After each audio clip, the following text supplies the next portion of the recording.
لله نحمده ونستعينه ونستغفره ونؤمن به ونتوكل عليه ونعوذ بالله من شرور أنفسنا ومن سيئات أعمالنا ونعوذ بالله من شرور أنفسنا ومن سيئات أعمالنا من يهده الله فلا مضل له ومن يضلله فلا هادي له ونشهد أن لا إله إلا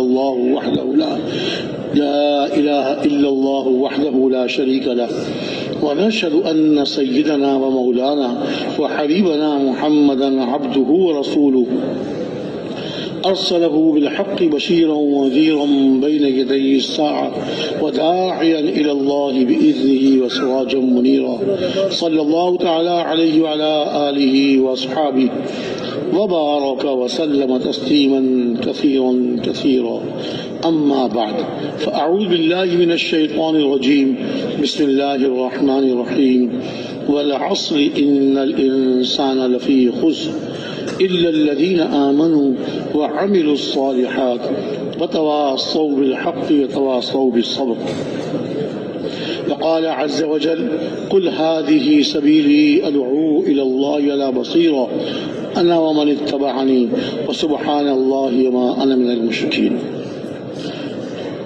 صدق الله العظيم وقال عليه الصلاة والسلام بلغوا عني ولو آية وقال فليبلغ الشاهد الغائب وقال عليه الصلاة والسلام لا يؤمن أحدكم حتى يحب لأخيه ما يحب لنفسه أو كما قال عليه الصلاة والسلام. میرے محترم بھائیو دوستو بزرگو، اللہ رب العزت نے انسانوں پر رحم فرما کر جب انسان ان کی زندگیاں بگڑ جاتی، اعمال خراب ہو جاتے اور وہ شیطان کے کہنے پر چلنے والے بن جاتے اور دنیا میں فساد، لڑائیاں، خون ریزی، قتل و غارت گری، اللہ تعالیٰ انسانیت پہ رحم فرما کر اپنے نبی کو بھیجتے تھے. اللہ کے ہر نبی ہر زمانے میں ہر قوم میں تشریف لائے اور آ کر اپنی قوم کو، اپنے علاقے والوں کو اللہ کی طرف بلاتے تھے کہ دیکھو جو تم اپنے ہاتھوں کے بنائے ہوئے ان بتوں کی پوجا کرتے ہو، اپنے ہاتھوں سے بنائے ہوئے ان بتوں کی پوجا کرتے ہو، یہ بت تمہیں کچھ نہیں دے سکتے، یہ تمہیں نفع نقصان نہیں دے، نہ نفع دے سکتے ہیں نہ نقصان سے بچا سکتے ہیں. ان کی پرستش اور ان کی پوجا چھوڑ دو اور ایک اللہ کی عبادت کرنے والے بن جاؤ. لا الہ الا اللہ، ہر نبی کی دعوت یہ تھی. اللہ تعالیٰ نے قرآن شریف میں ارشاد فرمایا وَإِن مِّنْ أُمَّةٍ إِلَّا خَلَا فِيهَا نَذِيرٌ، جو بھی امت دنیا میں آئی ہم نے اس میں ڈرانے والے بھیجے. وَلِكُلِّ قَوْمٍ هَادٍ، ہر قوم کے پاس ہدایت دینے والے، سیدھا راستہ دکھانے والے ہم نے بھیجے. اللہ بڑے کریم ہیں، کرم فرمانے والے ہیں، بغیر استحقاق کے کرم فرمانے والے ہیں.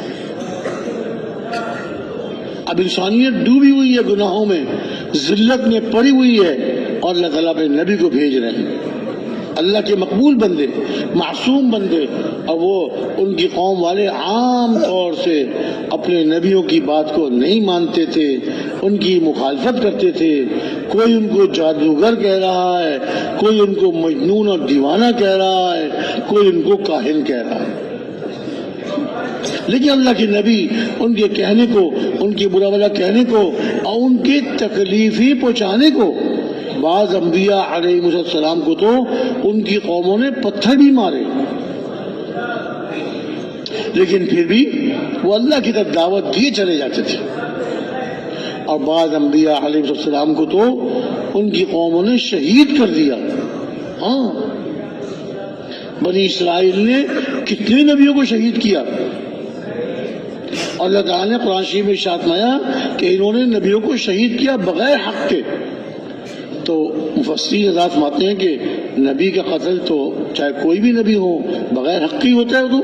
وہ تو اللہ کے بھیجے ہوئے ہوتے ہیں اور اللہ کی طرف بلاتے ہیں، اللہ نے جو اشارہ بغیر حق کے، یعنی وہ قتل کرنے والے بھی سمجھتے تھے کہ ہم یہ اللہ کے نبی کو قتل کر رہے ہیں، ہم ناحق قتل کر رہے ہیں، خود بھی سمجھتے تھے کہ ہم یہ غلط کر رہے ہیں، ہم یہ غلط کر رہے ہیں، ناحق قتل کر رہے ہیں، اور پھر بھی قتل کرتے تھے، اللہ کے نبی کو قتل کرتے تھے۔ جو ان کو اللہ کی طرف بلاتے تھے، سیدھا راستہ دکھاتے تھے، کامیابی کا راستہ دکھاتے تھے، ان کو شہید کر دیا کرتے تھے۔ قوم سبا بہت مشہور قوم تھی، جو بڑے بڑے بند باندھے تھے انہوں نے، اور ان کے باغات تھے۔ اللہ تعالیٰ نے ان کی طرف 13 نبیوں کو بھیجا۔ قوم انطاکیہ، ان کی طرف اللہ تعالیٰ نے 2 نبیوں کو بھیجا، لیکن اپنے نبیوں کو جھٹلا دیا۔ پھر اللہ تعالیٰ نے ایک اور نبی بھیجے، تیسرے، فعززنا بثالث۔ سورہ یاسین میں اللہ نے ان کا واقعہ بیان فرمایا کہ اس قوم کی بستی والوں کی مثال سنیے۔ اللہ تعالیٰ نے بیان فرمائی جب اللہ تعالیٰ کے رسول ان کے پاس آئے اور ان کو اللہ کی طرف بلایا، 2 رسول اللہ نے بھیجے، 2 نبی، فکذبوہما، قوم والوں نے ان کو جھٹلا دیا۔ فعززنا بثالث، ہم نے تیسرے نبی بھیجے، اور انہوں نے آ کر یہ کہا، فقالوا انا الیکم مرسلون، ہم تو آپ لوگوں کی طرف بھیجے گئے ہیں، ہم اللہ کے رسول ہیں۔ قوم نے کیا کہا، ما انتم، قالوا ما انتم الا بشر مثلنا،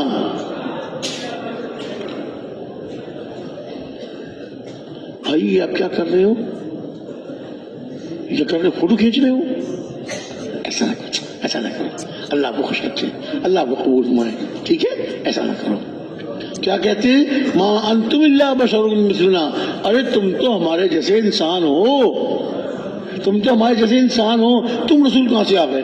نعوذ باللہ، نعوذ باللہ۔ وہ آ کے کہہ رہے ہیں کہ اللہ کے نبی ہے، اللہ کے رسول ہے، اور قوم کہہ رہی تم اللہ کے رسول نہیں ہو۔ پھر ایک آدمی، نبی تو نہیں تھے لیکن وہ ان پر ایمان لے آئے تھے۔ کیسے ایمان لائے تھے؟ ان کا واقعہ بڑا عجیب ہے۔ یہ جو تھے، ان کا نام تھا صالح نجار۔ ان کو بیماری لگ گئی۔ کون سی بیماری؟ کوڑ کی بیماری۔ کہتے ہیں کہ بڑی گندی بیماری ہے یہ کوڑ کی بیماری، جس کو لگ جاتی ہے نا تو پھر وہ جو ہے جسم میں زخم بننے شروع ہو جاتے ہیں اور ان سے خون رستا ہے، پیپ نکلتی ہے، اور بڑھتے بڑھتے ان زخموں میں کیڑے پڑ جاتے ہیں۔ کوڑ کی بیماری، اللہ سب کی پوری امت کی حفاظت فرمائے۔ تو وہ بیچارے اللہ نے بیماری بھیج دی۔ اب وہ قوم میں یہ تھا کہ یہ جو بیماری ہے یہ ایک سے دوسرے کو لگنے والی ہے، اس سے اس کو نکالو، قوم سے دور کرو اس کو، یہاں رہے گا، ہم میں رہے گا، اوروں کو لگ جائے گی بیماری۔ تو انہوں نے ایک جھونپڑی بنا دی آبادی سے باہر، ان جھونپڑی میں ان کو ڈال دیا۔ صالح نجار۔ اب یہ بیچارے زخموں سے چور، کیا کرتے پڑے رہتے تھے۔ اللہ کے نبی ان کے پاس گئے، ان کو بھی دعوت دی۔ اللہ کے نبی تو ہر ایک کو دعوت دیا کرتے تھے، اپنی قوم کو، بیماروں کو، تندرست کو، جوانوں کو، بوڑھ، سب کو دعوت دیا کرتے تھے۔ ان کے پاس پہنچے، ان کو دعوت دی، ایمان لے آؤ، اللہ پر ایمان لے آؤ۔ انہوں نے کہا آپ تو میرا حال دیکھ ہی رہے ہیں، آپ میرا حال دیکھ رہے ہیں کہ میں تو یہاں پڑا ہوا ہوں، بیمار ہوں، قوم نے مجھ کو نکال دیا، اگر آپ جو ہے مجھے دعا مانگ کر صحت دلوا دیں اللہ سے تو میں آپ پر ایمان لے آؤں گا۔ انہوں نے کہا پہلے ایمان لے آؤ، ایک اللہ پر ایمان لے آؤ، بتوں کو چھوڑ دو، بتوں کا انکار کر دو، ایک اللہ پر ایمان لے آؤ، اس کی بات کرنے والے بن جاؤ، پھر ہم اللہ سے دعا کریں گے، اللہ قبول فرمائے گے انشاءاللہ۔ چانچے وہ ایمان لے آئے، ایمان لے آئے، ایمان لے آئے تو اب اعمال کرنے والے بن گئے۔ اللہ کے نبیوں نے دعا فرمائی، اللہ نے ان کی دعا قبول فرمائی اور ان کو صحت عطا فرما دی، شفا مل گئی۔ دیکھیے جب بندہ اللہ کی ماننے والا بن جاتا ہے پھر اللہ اس کے کاموں کو بنا دیتے ہیں۔ بیماریوں کو دور فرما دیتے ہیں، پریشانیوں کو دور فرما دیتے ہیں، اور اللہ اس کو عزت نصیب فرماتے ہیں۔ آج ہم نے اللہ سے جوڑ نہیں لگایا، اللہ سے جوڑ نہیں بٹھایا، اللہ سے لو نہیں لگائی، آج ہم پریشانیوں میں گھرے ہوئے ہیں، مصیبتوں میں پھنسے ہوئے ہیں۔ کیوں بھائی، ایسا ہے کہ نہیں؟ آج امت مصیبتوں میں پھنس چکی ہے، پریشانیوں میں گھر چکی ہے، ہاتھ پاؤں مارتی ہے نکلنے کے لیے، لیکن بجائے پریشانیوں مصیبتوں سے نکلنے کے اور گھر جاتی ہے اور مصیبتوں میں پھنس جاتی ہے۔ ایسا ہو رہا ہے کہ نہیں ہو رہا بھائی؟ میں پوچھتا ہوں ساتھیوں سے کہ دیکھو، آج سے 15-20 سال پہلے، 25 سال پہلے، 15-20 سال پہلے، 25 سال پہلے ڈاکٹر زیادہ تھے کہ اب زیادہ ہیں؟ کیوں جی بتائیے، اب زیادہ ہیں؟ 15-20 سال، 25 سال پہلے دوائیاں، دواؤں کی دکانیں زیادہ تھیں کہ اب زیادہ ہیں؟ اب زیادہ ہیں۔ ہسپتال اب زیادہ ہیں، ہسپتال بھی زیادہ، دوائیاں بھی زیادہ، ڈاکٹر بھی زیادہ، تو بیماریاں تو ختم ہو گئی ہوں گی نا؟ کیوں جی؟ بیماریاں ختم ہو گئی، بیماریاں بھی زیادہ ہو گئی۔ کیوں؟ اس لیے کہ اللہ ہم سب کو، پوری امت کو معاف فرمائے، اللہ تعالیٰ کی ذات عالی پر یقین کامل ہو جائے، ہمارا یقین مضبوط ہو جائے، اللہ شفا دیں گے۔ کہ ہم تو ڈاکٹروں کے بعد بھاگتے ہیں، ڈاکٹر کہتے ہیں ڈاکٹر صاحب، ڈاکٹر صاحب، ڈاکٹروں پہ یقین رکھتے ہیں، دوائیوں پہ، میں یہ دوائی کھاؤں گا میری بیماری ٹھیک ہو جائے گی۔ ارے بھائی، دوائی تھوڑی ٹھیک کرتی ہے، ٹھیک تو کون کرتے ہیں؟ اللہ کرتے ہیں۔ بیماری بھی اللہ کے حکم سے آتی ہے اور صحت بھی اللہ عطا فرماتے ہیں۔ تو انہوں نے اللہ کے نبی نے دعا فرمائی، یہ ٹھیک ہو گئے، ٹھیک ہو گئے۔ اب اللہ کے نبیوں نے قوم کو پھر جا کے دعوت دی، بابا جا کے دعوت دیتے تھے، تو یہ اپنی جھوپڑی سے نکل کر بھاگتے ہوئے، دوڑتے ہوئے آئے اپنی قوم کے پاس۔ اسی قوم کے فرد تھے، یہ اسی قوم کے فرد تھے۔ اور نے کہا کہ دیکھو، یا قوم اتبعوا المرسلین اتبعوا من لا يسألكم اجرا وهم مهتدون۔ اے میری قوم، داعی بن کر آئے۔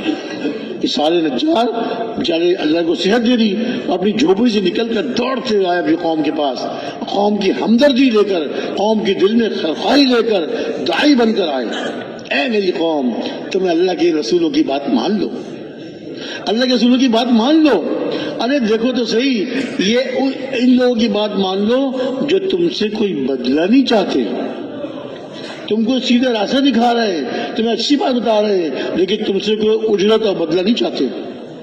اللہ کے لیے کر رہے، کس کے لیے کر رہے؟ ہاں، جو اللہ کے راستے میں نکلے، تبلیغ میں نکلے، اپنی جان اپنا مال، کسی سے مدد نہیں لینی، اپنی جان اپنا مال۔ انبیاء علیہ السلام کی یہی سنت تھی۔ حضرات انبیاء علیہ السلام کیا فرمایا کرتے تھے؟ لا اسألکم علی اجرا ان اجری الا علی رب العالمین۔ میں تم سے اس کے بدلے اس کا کوئی بدلہ نہیں چاہتا، میرا بدلہ تو اللہ مجھ کو عطا فرمائیں گے، اللہ مجھ کو بدلہ دیں گے، میں تم سے بدلہ نہیں چاہتا۔ خوب دعوت دے، خوب محنت کرے۔ حضرات انبیاء علیہ السلام خوب دعوت دیا کرتے تھے، خوب محنت کرتے تھے، لیکن بدلہ نہیں لیتے، کہتے بدلہ وہاں اللہ کے پاس، اللہ میں بدلہ دیں گے۔ تو یہ سارے نجار اپنی قوم کو دعوت دی کہ دیکھو، ان اللہ کے رسولوں کی بات مان لو، اور یہ دیکھو تو صحیح، کتنے ہمدرد ہیں، کتنے تمہارے خیرخواہ ہیں، تم سے کوئی بدلہ بھی نہیں چاہتے۔ اتبعوا من لا يسألكم اجرا وهم مهتدون۔ اور یہ خود ہدایت یافتہ ہے، اللہ نے ان کو ہدایت دی ہے، اللہ تعالیٰ نے ان کو ہدایت دی۔ قوم نے بجائے سے کہ اپنی قوم کا ایک آدمی ہے اور بیمار پڑا ہوا تھا، ٹھیک ہو گیا، ان کی دعاؤں سے ٹھیک ہو گیا، اب ان کی بات مان لو، بجائے ان کی بات ماننے کے ان کو شہید کر دیا۔ اب جو داعی ہوتا ہے نا، داعی، اس کے دل میں تو ہر وقت ہمدردی، خیرخواہی، وہ تو ہمدردی خیرخواہی لے کے دعوت دیے چلا جاتا ہے۔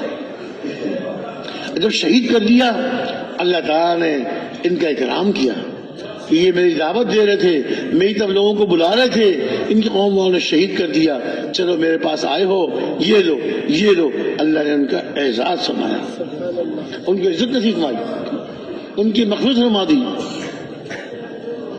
اب یہ داعی تھے نا، ان کے دل میں اپنی قوم کی ہمدردی تھی، اب وہاں پہنچ کر کے بھی اب ان کے دل میں یہ، اے اللہ، میری ایک تمنا ہے اللہ تعالیٰ نے پوچھا تمہاری کوئی تمنا ہے؟ جی ہاں یا اللہ میری ایک تمنا ہے۔ کیا تمنا ہے؟ یا اللہ میری تمنا یہ ہے کہ مجھے دوبارہ دنیا بھیج دیجیے۔ کیا تمنا کی؟ کہ مجھے دوبارہ دنیا بھیج دیجیے۔ اللہ تعالیٰ نے ارشاد فرمایا کہ نہیں، یہ تو ہمارا اٹل فیصلہ ہے، جو دنیا سے ایک دفعہ آ جاتا ہے پھر اس کو دوبارہ دنیا میں، جو دنیا میں کر کے آیا ہے اس کا بدلہ تو اب ملے گا، لیکن دنیا میں اب نہیں جائے گا۔ میرے بھائیو سوچ لیں ہم کیا کر رہے ہیں، پتہ نہیں کب بلاوا آ جائے اور کب ہم آخرت میں چلے جائیں۔ وہاں جا کے آدمی کچھ نہیں کر سکتا، یہاں جو کیا ہے وہ اس کا بدلہ ساتھ لے، ان عملوں کو ساتھ لے کے جائے گا۔ انہوں نے جا کے کہا اللہ میاں مجھے ایک دفعہ دنیا میں اور بھیج دیجیے۔ اللہ نے کہا دنیا میں تو نہیں بھیج سکتے۔ اچھا یا اللہ آپ مجھے دنیا میں نہیں بھیج سکتے تو یہ میری تمنا ہے کہ اپنی قوم کو بتا دوں کہ تم نے مجھے قتل تو کر دیا، لیکن دیکھو میں ان لوگوں کی بات مان لی تھی اور میں آپ کو دعوت دینے آیا تھا، اللہ نے مجھے بخش دیا اور اللہ نے میرا بہت اعزاز، بہت عزت نصیب فرمائی اور مجھے عزت والوں میں سے اللہ نے بنا دیا۔ اللہ تعالیٰ نے ارشاد فرمایا کیا یہ بات تمہاری ہم کر سکتے ہیں۔ اور اللہ تعالیٰ ان کی اس تمنا کو سورہ یاسین میں جس صورت کے بارے میں ہمارے پیارے نبی صلی اللہ علیہ وسلم نے ارشاد فرمایا سورہ یاسین قرآن پاک کا دل ہے، اس میں اللہ تعالیٰ نے ان کے قصوں کو بیان فرمایا۔ صالح نجار قوم نے شہید کر دیا، شہید ہونے کے بعد عالم آخرت میں، عالم برزخ میں جا کر بھی اپنی امت، اپنی قوم کی ہمدردی، اللہ میں اپنی قوموں کو کس طرح بتاؤں کہ میں دنیا سے آ گیا، شہید ہو کر آ گیا، تم نے مجھے قتل تو کر دیا لیکن میرے مالک، میرے مولا، میرے رب نے میرا اکرام فرمایا، میری مغفرت فرما دی اور مجھے عزت والوں میں سے بنا دیا، مجھے عزت والوں میں سے بنا دیا۔ اب قیامت تک سورہ یاسین پڑھی جائے گی، سورہ یاسین پڑھی جائے گی اور ان کا واقعہ پڑھنے والے پڑھیں گے۔ داعی کی اللہ کی یہاں بڑی عزت ہے، دعوت دینے والے کی اللہ کیا بڑا اکرام ہے، دعوت دینے والے کا اللہ کیا بڑا اکرام ہے۔ ہر نبی داعی تھے، ہر صحابی داعی تھے، اور تو اور اللہ رب العزت خود بھی دعوت دیتے ہیں، واللہ یدعو الی دار السلام، اللہ دار السلام، جنت، دار السلام کون سا گھر ہے؟ سلامتی والا گھر، سلامتی والا گھر جنت کا ہے۔ دنیا میں کہاں سلامتی، یہاں تو آج تکلیف، آج مصیبت، آج بیماری، آج صحت اور کبھی موت۔ سلامتی والا گھر جہاں ہمیشہ سلام ہی سلام ہے، سلام قولا من رب الرحیم، سلامتی ہی سلامتی، وہ جنت والا گھر ہے۔ اللہ تعالیٰ دعوت دیتے ہیں، اللہ تعالیٰ بلاتے ہیں سلامتی والے گھر کی طرف، یعنی جنت کی طرف۔ میرے بندو نیک عمل کر لو، میں تمہارے لیے جنت بنائی ہے، تمہارے لیے جنت بنائی ہے۔ اپنی دنیا کی زندگی میں اپنی آخرت کی فکر کرو، عمل کرو تاکہ میں تم کو جنت میں اتاروں۔ جنت میرا مہمان خانہ ہے اور دوزخ میرا قید خانہ ہے۔ جو برے عمل کر کے آتے ہیں ان کو اپنے قید خانے میں بند کر دیتا ہوں، وہاں مصیبتیں ہی مصیبتیں ہیں، عذاب ہی عذاب ہے، مصیبتیں ہی مصیبتیں، عذاب ہی عذاب ہے۔ سانپ ڈس رہے ہیں اور اس کو قیامت کے میدان میں ایسی زنجیروں میں جکڑا جائے گا جو زنجیر 70 گز لمبی ہوگی۔ خذوه فغلوه ثم الجحیم صلوه ثم في سلسلة ذرعها 70 ذراعا فاسلكوه۔ اس کو پکڑو، اس نافرمان کو پکڑو اور اس کے گلے میں توق ڈال دو۔ قیدی جو خطرناک قیدی ہوتے ہیں نا، خطرناک قیدی، اس کے گلے میں توق ڈال دیتے ہیں اور اس کو زنجیر سے باندھ دیتے ہیں، کہیں بھاگ نہیں سکتا، کہیں ہل نہیں سکتا۔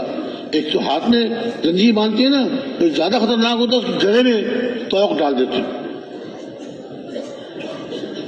ارشاد فرمایا کہ کہا جائے گا قیامت کے دن پکڑو اس کو اور اس کے گلے میں توق ڈال دو اور اس کو زنجیر میں جکڑ دو جو زنجیر 70 گز لمبی ہے۔ اللہ تعالیٰ جہنم سے اور وہاں کے عذابوں سے ہم سب کی پوری امت کی حفاظت فرمائے۔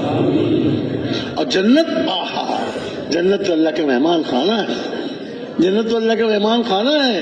اللہ تعالیٰ اپنے نیک بندوں کو وہاں پہنچائیں گے، اے میرے نیک بندے، تو نے دنیا میں نیک عمل کیے، لے اب میرے مہمان خانے میں آ جا۔ وَلَكُمْ فِيهَا مَا تَشْتَهِي أَنفُسُكُمْ وَلَكُمْ فِيهَا مَا تَدَّعُونَ نُزُلًا مِّن غَفُورٍ رَّحِيمٍ۔ ارے جنت میں کیا ہے؟ جو تمہارا دل چاہے گا وہ ملے گا۔ دنیا میں نہیں ہوتا یہ تھوڑی بھاگ دوڑ کرنی پڑتی ہے، دن رات ایک کرنے پڑتے ہیں، اور وہاں دل میں آنے کی دیر ہے۔ یا اللہ میں نے سیب کھانا ہے، سیب آ جائے گا سامنے۔ یا اللہ میں نے پرندہ بھنا ہوا کھانا ہے، پرندہ بھنا ہوا آ جائے گا، کھاؤ۔ میرے بندے، دنیا میں تم نے میری مانی، آج تم جو چاہو گے تمہیں ملے گا۔ وَلَكُمْ فِيهَا مَا تَشْتَهِي أَنفُسُكُمْ، جو تمہارا دل چاہے گا وہ تمہیں ملے گا۔ وَلَكُمْ فِيهَا مَا تَدَّعُونَ، اور جو تم مانگو گے تمہیں عطا ہوگا۔ اور یہ غفور رحیم، بخشنے والے، رحم کرنے والوں کی مہمانی ہے، مہمانی جو چاہے۔ ارے بھائی دنیا تو کھیل کود ہے، دنیا کی زندگی کھیل کود ہے۔ اللہ تعالیٰ نے قرآن شریف میں کئی جگہ ارشاد فرمایا وَمَا الْحَيَاةُ الدُّنْيَا إِلَّا لَعِبٌ وَلَهْوٌ، کئی فرمایا لہو ولعب، کھیل کود ہے۔ کہیں گھر بن رہا ہوتا ہے نا تو ریت کی ٹرالی لا کے ڈال دیتے ہیں، اب بچے کھیلتے ہیں، اس میں ریت میں کھیلتے ہیں، پاؤں رکھا اس کے اوپر ریت ڈالی، یوں کیا وہ ریت جم جاتی ہے، پاؤں نکال لیا، یہ میرا گھر ہے، یہ میرا گھر ہے۔ اب بچے کھیلتے ہیں، یہ میرا گھر ہے، آؤ آؤ میں تمہیں چائے پلاؤں، آؤ میں تمہیں کھانا کھلاؤں، اور اس کے بعد جو ہے کہتے چلو گھر چلو، بھوک لگ رہی ہے۔ اب جب ماں کے پاس جاتے ہیں، ماں کہتے ہیں تم بھی کھا کے تو آئے ہو باہر، ارے تم کھیل رہے تھے۔ اب جب وہاں سے جانے لگتے ہیں، ایک پاؤں مارتے ہیں اس گھر پہ، وہ گھر ٹوٹ جاتا ہے دوبارہ، پھر ریت بن جاتا ہے وہ۔ اللہ تعالیٰ نے ارشاد فرمایا دنیا کی زندگی کھیل کود ہے، اس پہ یقین نہ کرو، کھیل کود ہے۔ اصل زندگی مرنے کے بعد آنے والی، اس کی فکر کرو، اس کو بنا لو، اور اس کی تیاری یہاں ہوتی ہے۔ وہاں جا کے آدمی کچھ نہیں کر سکتا، جو کچھ کرنا ہے یہاں کر لو، موت سے پہلے موت کی تیاری کر لو۔ کیا فرمایا؟ موتو قبل ان تموتو، مرنے سے پہلے مرنے کی تیاری کر لو، مرنے سے پہلے مرنے کی تیاری کر لو۔ ایک صحابی کافر نے نیزہ مارا، لڑائی ہو رہی تھی، نیزہ مارا، کافر کے سینے میں لگا اور پار ہو گیا۔ اب وہ گرنے لگے زمین پر، شہید ہونے لگے، کہاں بچ سکتے تھے، شہید ہونے لگے۔ لیکن شہید ہوتے ہوتے زبان سے کیا فرمایا؟ فزت ورب الکعبہ، کعبہ کے رب کی قسم میں تو کامیاب ہو گیا۔ اب جس نے نیزہ مارا کافر تھا، وہ بعد میں مسلمان ہو گئے تھے، صحابی ہو گئے تھے، اور بعد میں واقعہ سناتے ہیں کہ ہم دونوں آمنے سامنے آ گیا، مقابلہ ہو رہا تھا۔ اب جب مقابلہ ہو رہا ہو تو جو مقابلے میں دوسرے کو گرا دے، قتل کر دے، یہ کہتا ہے میں کامیاب ہو گیا، میں نے اس کو مار دیا۔ اور یہاں کیا ہوا؟ جن کو میں نے قتل کیا، میں نے نیزہ مارا، وہ زمین پہ گر رہے ہیں، وہ اللہ کی قسم کھا کے کہہ رہے ہیں کہ میں کامیاب ہو گیا۔ میں سوچ ہی پڑ گیا، میں کامیاب تو میں ہوا ہوں، وہ تو ہار گیا، اس کو میں نے مار دیا، کہہ رہے میں کامیاب ہو گیا۔ اس وقت تمہیں سمجھ میں آئی نہیں۔ اب جب میں کلمہ پڑھ کے مسلمان ہو گیا، اب مجھے پتہ چلا کہ وہ کامیابی جنت تھی۔ کامیابی کیا تھی؟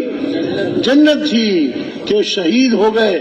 اللہ نے شہید ہوتے ہوتے ان پہ جنت کے مناظر کھول دیے، اپنی آنکھوں سے دیکھ رہے تھے اور کہتے میں تو کامیاب ہو گیا۔ اللہ تعالیٰ نے قرآن شریف میں ارشاد فرمایا فَمَنْ زُحْزِحَ عَنِ النَّارِ وَأُدْخِلَ الْجَنَّةَ فَقَدْ فَازَ وَمَا الْحَيَاةُ الدُّنْيَا إِلَّا مَتَاعُ الْغُرُورِ۔ کہ دیکھو سن لو، جو دوزخ سے بچا لیا گیا، فَمَنْ زُحْزِحَ عَنِ النَّارِ، جو دوزخ سے بچا لیا گیا اور جنت میں داخل کر دیا گیا، بے شک وہ کامیاب ہو گیا۔ یہ کون ارشاد فرما رہے ہیں؟ اللہ رب العزت اپنے پاک کلام قرآن شریف میں ارشاد فرما رہے ہیں۔ جو دوزخ سے بچا لیا گیا اور جنت میں داخل کر دیا گیا وہ کامیاب ہو گیا۔ اور اس کے بعد کیا ارشاد فرمایا؟ سن لو، دنیا کی زندگی تو دھوکے کا سامان ہے۔ بڑی کوٹھی بنا لی، بڑا بنگلہ بنا لیا، بڑی قیمتی کار خرید لی، قیمتی کپڑے بنا لیے، سب دھوکہ ہے، سب دھوکہ ہے، دھوکے کا سامان ہے۔ اور جو مرنے سے پہلے اس دھوکے سے نکل گیا وہ کامیاب ہو گیا۔ فرعون اس دھوکے میں رہا اور مرتے مرتے اپنی ناکامی کا اقرار کر کے گیا۔ قارون اس دھوکے میں رہا اور مرتے مرتے اپنی ناکامی کا اقرار کر کے گیا۔ نمرود دنیا کا بادشاہ مرتے مرتے اپنی ناکامی کا اقرار کر کے گیا، اور یہ صحابی شہید ہو رہے ہیں اور یہ اپنی کامیابی کا اقرار کر کے جا رہے ہیں۔ مرتے مرتے آدمی جھوٹ نہیں بولا کرتا، مرتے مرتے آدمی جھوٹ نہیں بولتا، جو دل میں ہوتا ہے، جو سامنے ہوتا ہے وہ بول دیتا ہے۔ نمرود نے اپنی ناکامی کا اقرار کیا، فرعون نے ناکامی کا اقرار کیا، قارون نے اپنی ناکامی کا اقرار کیا، حامان جو فرعون کا وزیر تھا اس نے ناکامی کا اقرار کیا۔ میرے بھائیو، دوستو، بزرگوں اور صحابہ نے اپنی کامیابی کا اقرار کیا۔ آج ہم سے بھی یہ چاہا جا رہا ہے کہ اپنی دنیا کو اپنی آخرت کی تیاری کا ہم سبب بنا لیں، آخرت تیار کر لیں، دنیا میں گزارا کر لیں۔ دنیا کی زندگی گزارے کی جگہ ہے۔ کیا فرمایا؟ دنیا تو ایک مسافر خانہ ہے۔ کن فی الدنیا کأنک غریب او عابر سبیل، کہ دنیا میں ایسے رہو جیسے کوئی پردیسی مسافر ہوتا ہے، یا ایسے رہو جیسے کوئی آدمی راستہ پار کر رہا ہو، سڑک پار کر رہا ہے، ادھر سے ادھر جا رہا ہے، بس یہ دنیا کی زندگی۔ اور حضرت عبداللہ بن عمر رضی اللہ عنہما جو اس حدیث کے راوی ہیں وہ فرمایا کرتے تھے، اذا اصبحت فلا تنتظر المساء واذا امسيت فلا تنتظر الصباح وجعل، اس طرح سے ہے کہ جب تم صبح کر لو، صبح ہو جائے تو شام کا انتظار نہ کرو، جب شام ہو جائے تو صبح کا انتظار نہ کرو، اپنے آپ کو مردوں میں شمار کرو۔ کیا فرمایا؟ جب نماز پڑھو تو یہ تصور کرو کہ گویا کہ یہ میری زندگی کی آخری نماز ہے، گویا زندگی کی آخری نماز ہے، دھیان کے ساتھ، اللہ کے دھیان کے ساتھ، شوق کے ساتھ، آخرت کے یقین کے ساتھ۔ تو میرے بھائی